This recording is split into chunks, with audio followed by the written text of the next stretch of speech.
Hello student, मैं रेणु शर्मा हूँ MB international school से और आज मैं आपको हिंदी व्याकरण के अंतर्गत पाठ 3 मात्राएं नामक पाठ पढ़ाऊंगी। पाठ 3 मात्राएं। आज हम इस पाठ के अंतर्गत मात्राओं के बारे में जानेंगे कि मात्राएं क्या होती है, किसे कहते हैं, इसकी परिभाषा और ये किस तरह से बनती। इस विषय में आज हम इस पाठ के अंतर्गत पढ़ेंगे। देखिए, प्रारंभ करते हैं। हिंदी भाषा में हर वर्ण के लिए एक चिन्ह निश्चित होता है। हिंदी भाषा में हर वर्ण, जो भी वर्ण होता है, प्रत्येक वर्ण के लिए एक चिन्ह बना होता है, एक चिन्ह निश्चित होता है। जैसे अ में कौन सा चिन्ह लगा? आ की मात्रा। मात्राएं चिन्ह को ही मात्राएं बोलते हैं, तो अ में आ की मात्रा, ठीक है। ई में कौन सी? बड़ी की मात्रा लगी, बड़ी। ए में ऐ की मात्रा, आदि।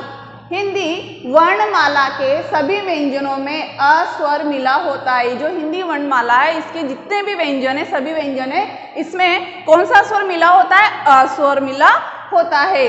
जैसे प है ना, जैसे हम लिखेंगे ये प। अब प में कौन सा स्वर मिला हुआ है? अ। इसके पहले देखिए, इसका हमने संधि विच्छेद किया इस प वर्ण का, प।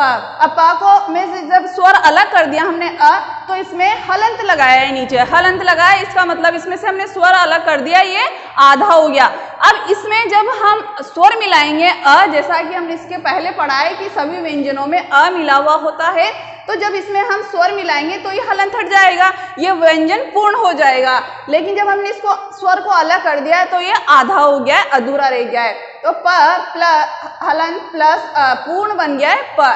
ऐसे ही त प्लस ई। अब ई जो स्वर था इस व्यंजन में, इस ई को हमने जब अलग कर दिया, जब इसका विच्छेद किया, ठीक है, तो ये हलंत वाला आधा व्यंजन रह गया है। लेकिन जब हम इसको मिलाया, त प्लस ई, छोटी ई की है तो इधर लगेगी, तो क्या बन गया? ती। त में छोटी ई की मात्रा हमने जब लगाई तो कौन सा बन गया?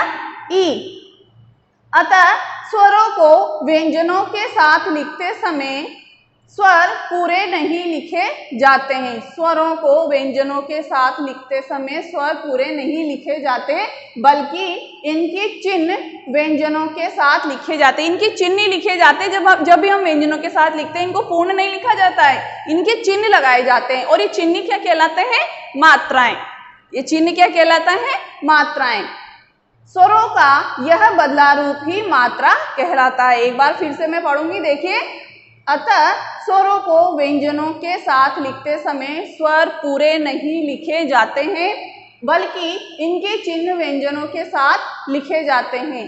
स्वरों का यह बदला रूप ही मात्रा कहलाता है। जब ये स्वरों का रूप बदल जाता है चिन्ह के रूप में, तो ये मात्राएं हो जाती है। जैसे त। अब त में कौन सा स्वर, कौन सी मात्रा लगाई हमने? ई की, तो क्या बन गया? ती। देखिए यहाँ पर है ई, ये तो क्या बन गया? ती।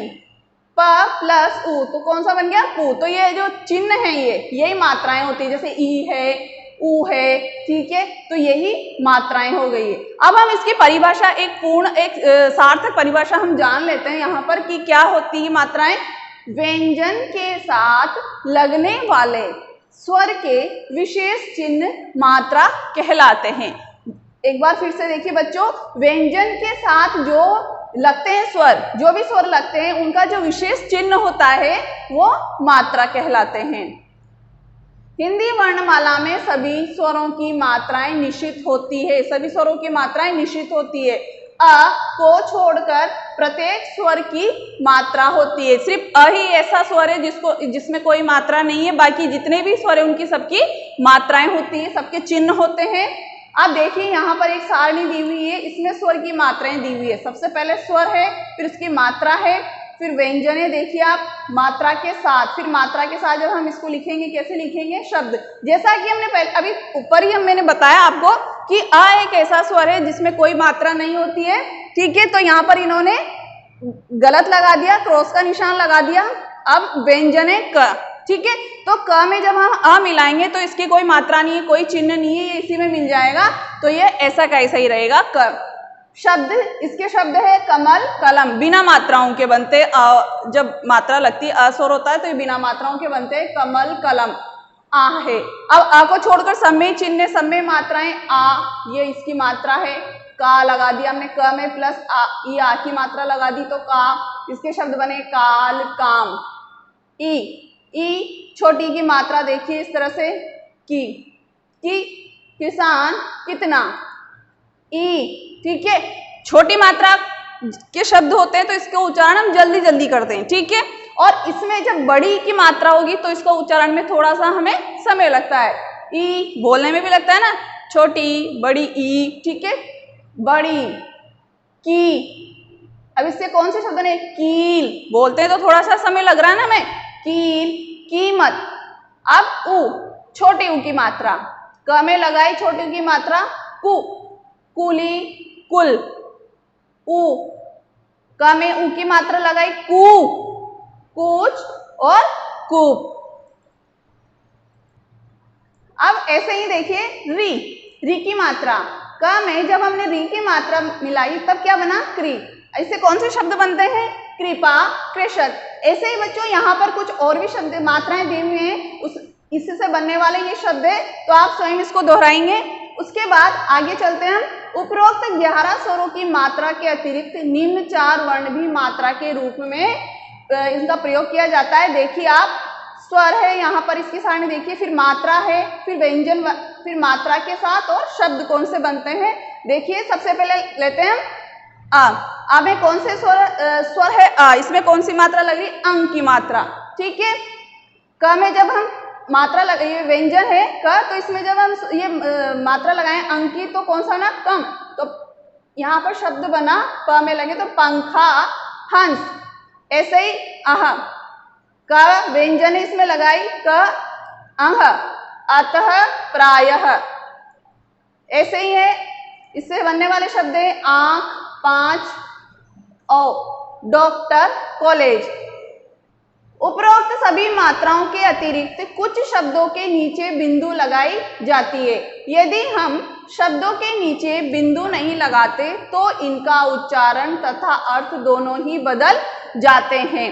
जैसे जंजीर, जख्म। अब इन्होंने यहाँ लिखा है कि सभी मात्राओं के अतिरिक्त कुछ शब्दों के नीचे बिंदु लगाई जाती। कुछ शब्द है, देखिए यहाँ पर जंजीर, ठीक है। अब यहाँ पर ये बिंदु लगाई जाती है। अगर हम यहाँ से ये बिंदु हटा देते, इसको क्या बोलते हैं, जब आप बड़ी क्लासेस में जाएंगे तब आपको इसके बारे में पता चलेगा। इसको बोलते हैं हम नुक्ता। हिंदी में इसका प्रयोग क्या करेंगे, इसका नुक्ता के रूप में, ठीक है। लेकिन जब हम इन बिंदु को यहाँ से हटा देंगे तो इसका जो है अर्थ बदल जाएगा, उच्चारण तथा अर्थ दोनों ही बदल जाएंगे। देखिए जंजीर कैसे बोलेंगे इसको, जब हम बिंदु हटा देंगे तो क्या होगा, जंजीर, अर्थ भी बदल जाएगा। जंजीर, जख्म, फकीर, बाजार, कागज, कर्ज, फन, राज आदि, ठीक है। अब आता है र का प्रयोग। र में ऊ और ऊ की मात्रा नीचे नहीं बल्कि दाईं तरफ बीच में लगाते हैं। जैसे कुछ शब्द है यहाँ पर, रुपया, गुरु, रुचि, रूप, रूठना, शुरू। अब र का व्यंजनों के साथ प्रयोग किस तरह से करेंगे, देखिए। जब र किसी व्यंजन के बाद आता है, जब र किसी व्यंजन के बाद आता है तब वह उस व्यंजन के नीचे लगाया जाता है। देखिए जैसे ये र, इसको हम रेफ का प्रयोग भी बोलते हैं। प्रकाश, क्रय, भ्रम और प्रेम। जब र किसी व्यंजन से पहले आता है, जब र किसी भी व्यंजन के पहले आता है तब वह उस व्यंजन के ऊपर लगाया जाता है। व्यंजन के पहले आएगा तो र को कहाँ लगाएंगे बच्चों, उस शब्द के ऊपर, ठीक है, व्यंजन के ऊपर लगाएंगे। देखिए जैसे आपने ये शब्द पढ़े होंगे, सूर्य, अभी र कहाँ लगा है, ऊपर लगा हुआ है। कर्म, धूर्त, वर्षा, ठीक है, व्यंजन से पहले आ रहा है तब ये उस व्यंजन के ऊपर ही लगाया जाता है। कौन कौन से शब्द बने, सूर्य, कर्म, धूर्त और वर्षा। ट, ठ, ड और ढ के बाद यदि र आता है तो वह इस तरह लगाया जाता है। देखिए आपको चिन्ह, ये हंस पद चिन्ह बोलते हैं जिसको, इस तरह का जो चिन्ह लगा हुआ है इस तरह लगाया जाता है। जैसे देखिए ट्रक लगाते हैं ना, मैं कुछ ही शब्द है ऐसे ही थोड़ा सा आपको याद रखने पड़ेंगे। ट्रक, ड्रम, ट्रेन, ड्रामा, ठीक है, इनसे सार्थक शब्द बन रहे हैं। लेकिन जब हम इस र को हटा देंगे ना तो इनका कोई अर्थ नहीं रह जाएगा। Truck, drum, train, drama. री, री ऋषि वाला, री की मात्रा हमेशा व्यंजन के नीचे ही लगती है। ये आपको ध्यान रखना है कि री की मात्रा कभी ऊपर नहीं लगती है, हमेशा व्यंजन के नीचे ही लगती है। जैसे यहाँ पर देखते हैं कुछ उदाहरण दिए हुए हैं यहाँ हमें। कृपा, ये व्यंजन है क, इसके नीचे लगाइए, देखिए जितने भी व्यंजन है सबके नीचे लगाई हुई है, ऊपर कभी नहीं लगती है। कृपा, कृष, कृषक, कृपाण, कृपा, कृष्ण, कृषक, कृपाण। ठीक है, तो बच्चों आज हमने ये मात्राओं के बारे में देखा है कि ये और इनको हम क्या बोलते हैं, चिन्ह भी बोलते हैं। और एक बात आपको ध्यान रखनी कि अ को छोड़कर जितने भी स्वर होते हैं वो मात्राएं होती है। थैंक